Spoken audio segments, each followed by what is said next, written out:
Excuse me. Good morning, everyone. I am Will Davis, State Representative of the 30th District. I'm very proud to stand here with all these folks with me, wearing these fantastic looking T-shirts, and hopefully I'll get one of them at some point. Who are here supporting a very important piece of legislation, affectionately called the PURR Act, People's Utility Rate Relief Act. And essentially, what we are here today to do is to advocate for and bring attention to the high utility rates that make basic home energy needs unaffordable for low and middle income individuals, families across the state of Illinois. Out in the south suburbs where I am, this will impact many of the people who I represent in a positive way. When families lose access to their basic needs like power and heat, it puts them in an immediate health and safety risk. Again, when we talk about folks who may lose heat in the wintertime or lose electricity, they have machines that are plugged up and providing basic life support needs to them, and without that, of course, they would possibly perish. While most of Illinois' utilities are regulated, their interests have overshadowed the needs of financially working class families, and many of those families are black and brown families. There's an ongoing conversation around this issue, and we want affordability to be the next main goal when it comes to Illinois' energy agenda. I'm here today with Naomi Davis from Blacks in Green, Karen Lusson from the National Consumer Law Center, Ms. Rose from Community Organizing Family Issues, and a whole host of residents from the Chicagoland area, Rockford, and East St. Louis. At their urging, which didn't take a lot of urging, but I became the chief sponsor of what is called the People's Utility Rate Relief Act, or PURR, which will help protect Illinois' families, financially struggling families, from losing essential utility services. The bill will make energy rates more affordable, create stronger protections against disconnection, and improve oversight to make sure affordability is a key factor for the Illinois Commerce Commission. Our goal today is to make sure the conversation continues to grow around affordability. We need legislative solutions, of which we have one, and we have named it the PURR Act for consideration today. I was pleased to see the governor's op-ed in the Sun-Times the other week, and I hope he is looking at our bill because we have solutions that can address these problems. I am the proud sponsor of this bill and supporter of everyone here today, and I thank them for coming to tell their stories. It's interesting when you have this conversation with utility companies, they have a tendency to point to piles of money that are just sitting. And I'm asking them, well, that's great to just have it sitting there, but we need to do something with it. They have the capacity, they have the resources to make sure that dollars get out the door immediately. When they see those bills, when their telemarketers are calling saying, hey, you need to pay your bill, they should also be talking about the resources that are available that can help address some of these needs already available to residents. But this is going to take things a step further and bring real attention to the problem here. So with that, I'd like to invite my colleague, Ann Williams, up for a few remarks.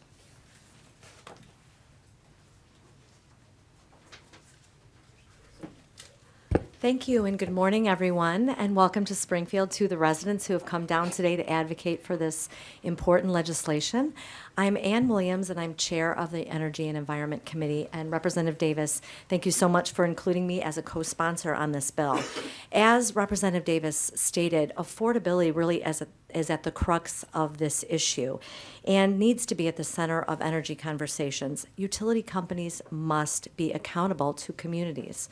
After the monumental passage of the Climate and Equitable Jobs Act, a bill that many of you in this room helped to pass, it's critical, there you go, right? Shout out to Naomi for her hard work on CJON. But we need to now really focus in on affordability so that financially struggling families can afford to remain in their homes safely with uninterrupted utility services. That's just basic.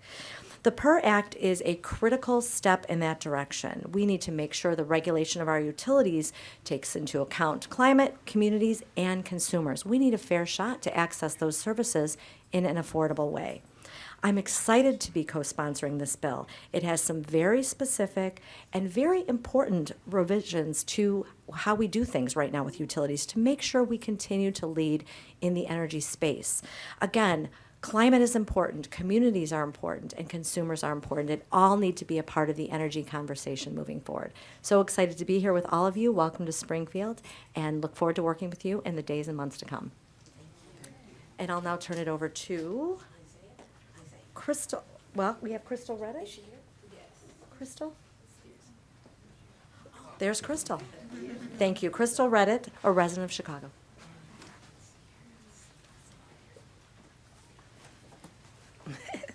Good morning, everyone. Thanks for having us.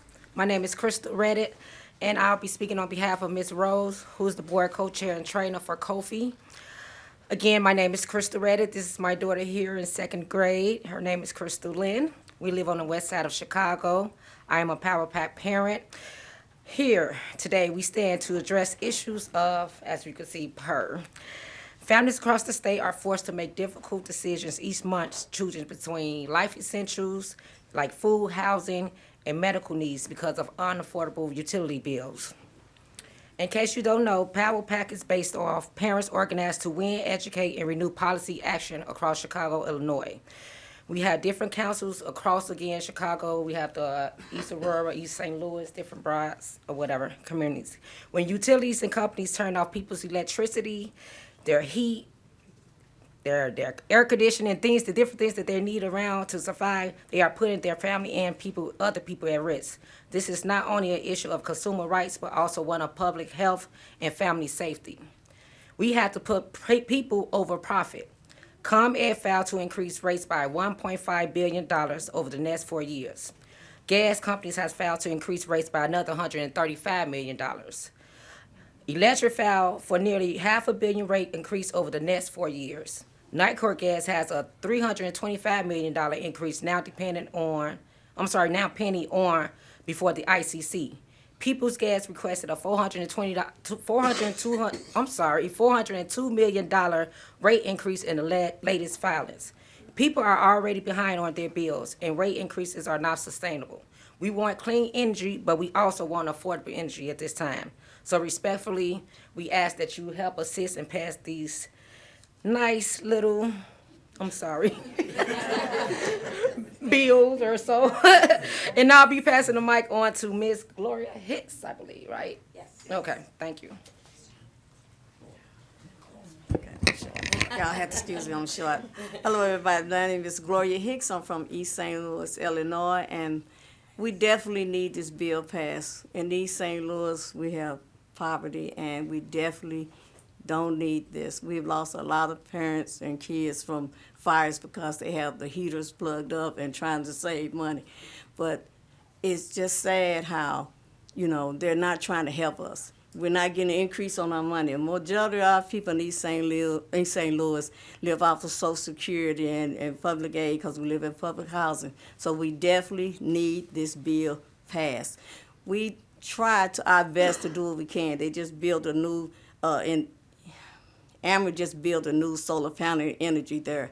But the thing is, they get to pick and choose who they give that to. They're not going to give it to the people that live in the project. They're not going to give it to the senior citizens that need this.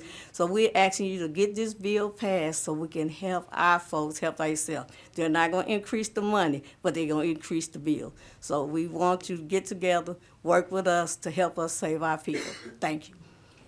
Okay. Thank you. Oh, who's next? Okay, next is Isaiah Rock. Okay. Good morning. My name is Isaiah Rogers. I am a father of 16 children. The oldest is 50, and this is my youngest son. He's 10. Everyone deserves an opportunity to be productive citizens re-entering society. I have worked very hard to make sure that my son grew up to be somebody that's going to be strong and profitable. But being a janitor, working for less than what I'm deserved of, I can't compete with these high rates in these utilities. And not only that, as I see myself, I'm diagnosed with diabetes, and I see how hard it is for me. My concern is what's going to happen to our elders who are dying from not having heat, not being able to pay the bill in the wintertime for heat, or the summertime when it's too hot and they need to have air conditioning. I hope y'all pass this bill and get a great understanding that as people, and young or old, this bill is unnecessary. I mean, this bill is necessary, but for them to keep on increasing the rate of our utilities is unnecessary, and it's not making us any better or any safer. So with that, the next is Carrie Lusson. Thanks, Isaiah. My name's Karen Lusson. I'm a senior attorney at the National Consumer Law Center, and I lead a project called Project Stay Connected Illinois. Over the past decade, Illinois utility rates have skyrocketed, significantly higher than the rate of inflation. And we see no relief in sight. We know we're moving toward a clean energy transition, but that clean energy transition is going to be expensive. And we need to address affordability because right now bills are unaffordable. Monthly zip code level credit and collections data that's filed by the utilities every month with the Illinois Commerce Commission, which is the agency that regulates utilities, indicates that Black and brown communities have disproportionately been impacted by the existing credit and collection policies, which essentially punish people for being poor. Something's got to give. We need change.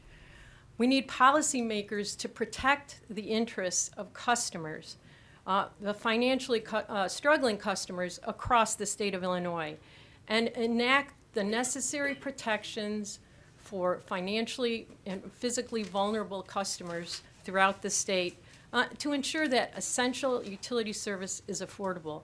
If there's one lesson of COVID, we know it's essential that we're able to stay and remain safely in our homes. Well, we can't do that if we can't turn on the lights and heat because we've been disconnected.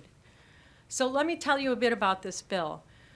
Specifically, it has a provision that provides for qualified financially struggling customers to obtain a discounted rate for their electric and gas service. It provides new protections from disconnections, as I said, for medically and financially vulnerable customers at the bookends of life, seniors and families with small children, in addition to those medically vulnerable customers. It revises the terms of existing deferred payment arrangements, which right now don't work and are completely unaffordable, as shown in that monthly credit and collection data, which show high rates of default on deferred payment arrangements. It halts disconnections that are occurring now for people while they're applying for LIHEAP, which is the Low-Income Home Energy Assistance Program. That absolutely makes no sense. People are waiting to hear if they're qualified for a grant, and they get disconnected, even though we know from the state agency that oversees those programs that over 90% of the applicants that apply qualify. So we need to give people time to gather the resources needed to pay these what are currently unaffordable bills. It incorporates a heat index assessment in the summertime disconnection prohibition so that humidity is included in the assessment of when that prohibition on disconnections kicks in during the summer. It halts the electric and gas utilities' current practice of actually accelerating disconnections for people that they've identified as financially at risk for non-payment through a black box algorithm that is opaque and confidential, apparently. It requires the ICC to incorporate affordability assessments in every one of their rate rulings. So when a company comes in and files a rate case, is there a determination that in fact these new rates are affordable to low-income customers? That doesn't happen now. And also it requires the ICC to assess the credit and collections procedures that we have now using that new zip code level data that shows what's happening in the communities across the state with these disconnection policies. And finally, one other important addition in the bill, and that is a revision to an existing intervenor compensation statute that was passed in CEJA, but required anyone trying to get compensation for participating in an ICC rate case to actually win their issue before the ICC. People need to know that they have a shot and can get compensated for their time, just as the utilities get compensated when they file rate cases. Believe it or not, we all pay for their legal costs.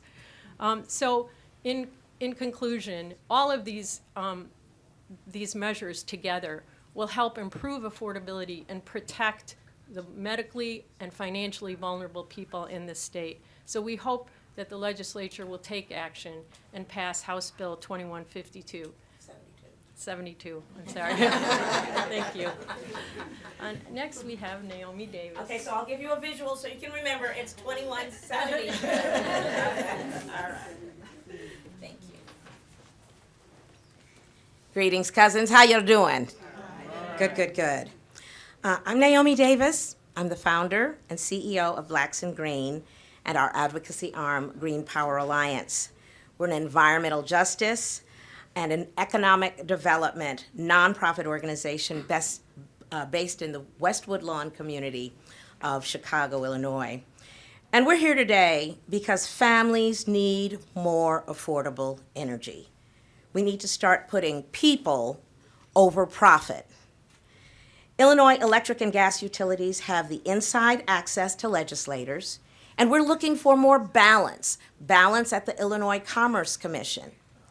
And low and moderate income families need to be able to advocate for themselves in their voice to the decision makers. And that's why we're here.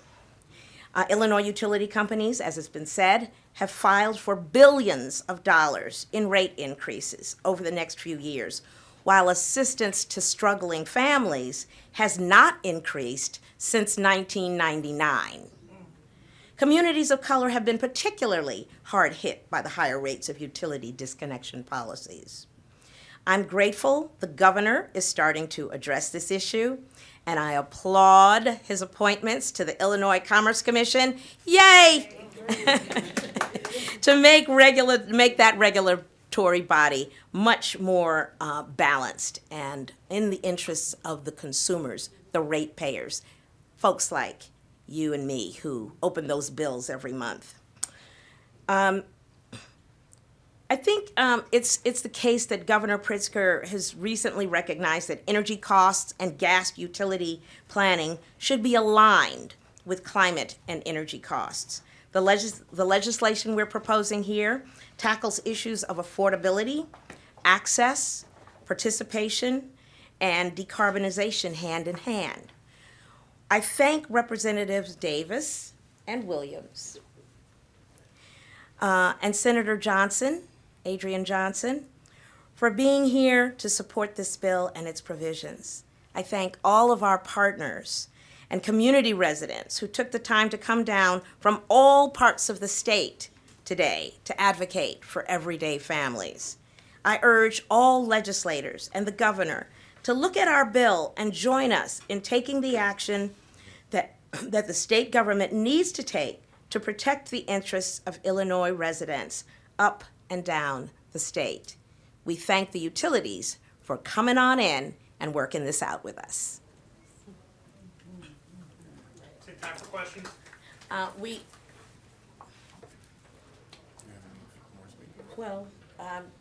Did we want to have a speaker from EDF?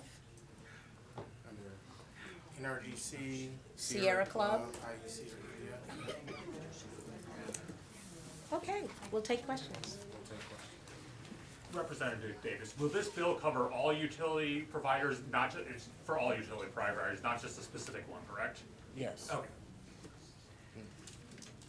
When you passed the Climate Energy Jobs Act a few years ago, that included a multi-billion-dollar bailout of nuclear power plants owned by ComEd. You guys had to know there was going to be a cost to that, right? To the nuclear bailout? Well, yes. And your But- question? But it doesn't mean that we still don't try to address issues that involve the challenges for low-income individuals. So one thing I've come to appreciate in my 20 years as a legislator is that we understand that the bills that we pass have impact. Some we see, some we don't see. So I don't disagree with your assessment, but it still doesn't mean we stop fighting for people. It doesn't mean that we stop fighting for people. We know that those utility companies, as you've heard, are filing rate cases to try to, increase the cost of services on individuals. We think that that's something that we still should be trying to fix, trying to work on fixing. Again, I mentioned the dollars. So my conversations with a couple of utility companies, they always focus on, well, are all these dollars over here that go unused? Okay, well, they should be trying to figure out a way to use them and stop just pointing to them. Because those could help many individuals with their bills, help address some of the challenges that we've heard today. So the idea is, again, to keep fighting for individuals who are challenged, who are low income, and have a variety of needs. So regardless of whatever happened with the nuclear plants, it means we don't stop fighting. Any other questions? All right, thank you all very much for joining us today. We appreciate it. Thank you.